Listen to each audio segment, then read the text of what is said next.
Nascido em 23 de janeiro de 1862 em Velow, David Hilbert era filho de um juiz da cidade de Königsberg, cidade onde passou a maior parte da sua infância, que futuramente seria palco do famoso problema das pontes de Königsberg, resolvido por Euler um século depois. Hilbert foi à escola aos 8 anos de idade, onde estudava alemão, escritos romanos, estudos bíblicos e aritmética simples. 2 anos depois, entrou no ginásio de Friedrichskolleg, o melhor da cidade. Lá estudava latim e grego, o que não agradava a Hilbert, que não possuía habilidades tão refinadas em linguagens.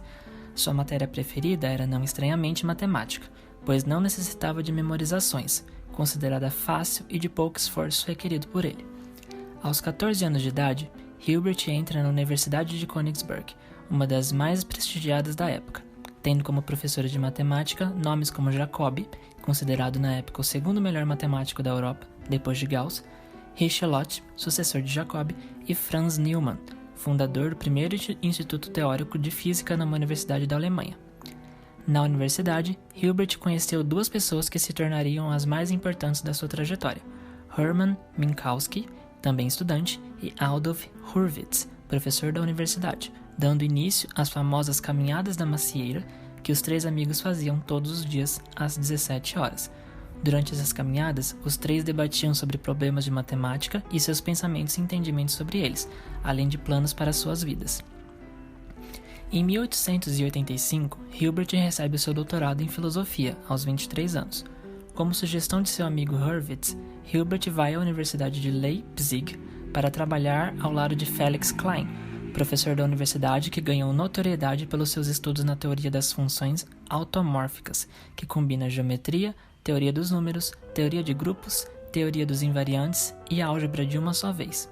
No ano seguinte, Hilbert vai a Paris dar continuidade aos seus trabalhos. Sua fama começou a partir do ano de 1888, quando publicou uma solução completa para o problema de Gordon. Sua prova foi tida como inconvencional, desconfortável, sinistra e esquisita. Contudo, sua demonstração foi aceita pela comunidade da época, inclusive pelo próprio criador do problema. Com isso, Hilbert continuou seus trabalhos na teoria de invariantes e, ao concluí-la, seguiu para o seu próximo alvo, teoria algébrica dos números. Nos anos seguintes, ele casou com uma mulher com quem teve um bebê e foi promovido a professor extraordinários, substituindo seu colega Hurwitz no cargo.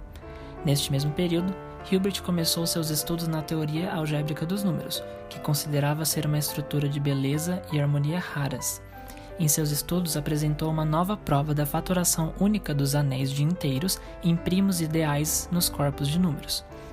Em 1893, Hilbert e Minkowski foram convidados a escrever um trabalho sobre teoria dos números em até 2 anos. Com isso, Hilbert viu uma oportunidade de criar uma base sólida para a teoria que estava desenvolvendo, que estava marcada de diversas notações diferentes e teoremas cujas provas possuíam lacunas a serem preenchidas. No ano seguinte, ele foi oferecido um trabalho para lecionar em Göttingen, como substituto de Weber. A oferta foi aceita de bom grado da parte de Hilbert, que estaria então realizando um sonho. Seu trabalho lá iniciou-se em 1895, sendo bem recebido pelos estudantes, que o admiraram, apesar do seu jeito diferente dos antigos professores com os quais estavam acostumados. Um ano depois, em 1896, Hilbert termina seu trabalho que havia sido convidado a escrever, publicando-o no ano seguinte. Durante o período de 1898 a 1902, Hilbert estava estudando as bases da geometria, especialmente dentro da ideia das construções axiomáticas. Com essa abordagem, a geometria se tornou um sistema dedutivo hipotético, em que não era necessário saber o que seria um ponto, reta ou plano. Ao invés disso, seria necessário apenas que se mostrasse que o conjunto de axiomas satisfaziam as condições de consistência, independência e completude.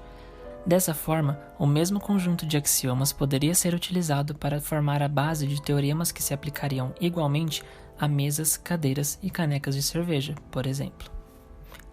Com isso, Hilbert mostrou que a geometria não euclidiana era tão consistente quanto a geometria euclidiana e a aritmética dos números reais. Publicou o livro Fundamentos da Geometria e garantiu enormes avanços do método axiomático da época e que, mesmo hoje, ainda é utilizado de forma religiosa em todas as áreas da matemática. Tal construção axiomática é de suma importância para a construção dos números que conhecemos e estudamos atualmente, dos naturais até os reais, estabelecendo sua influência no campo da análise matemática. No ano de 1900, Hilbert daria então um passo que moldaria todo o futuro da matemática, quando foi convidado a palestrar no Congresso Internacional de Matemáticos. Durante sua fala, Hilbert apresentou ao mundo um conjunto de 23 problemas, que hoje são conhecidos como os problemas de Hilbert, que causaram um impacto significativo na matemática da época e ainda causa na modernidade. Tais problemas foram essenciais para o desenvolvimento de diversas áreas da matemática, como também para a garantia de resultados de outros problemas. Até hoje, alguns dos 23 problemas permanecem sem solução.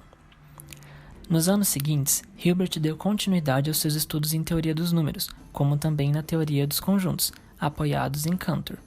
Seu desejo era criar uma base sólida para a matemática, que serviria para garantir a consistência tanto da aritmética, da teoria dos conjuntos e da matemática em si. Por mais ambicioso que fosse, seus objetivos foram interrompidos por Gödel, que provou que qualquer axiomatização da teoria dos números seria necessariamente incompleta, o chamado Teorema da Incompletude. Hilbert também trabalhou com o infinito, ganhando notoriedade devido ao seu famoso paradoxo do Hotel Infinito. Durante os anos de 1920, a saúde de Hilbert começou a deteriorar.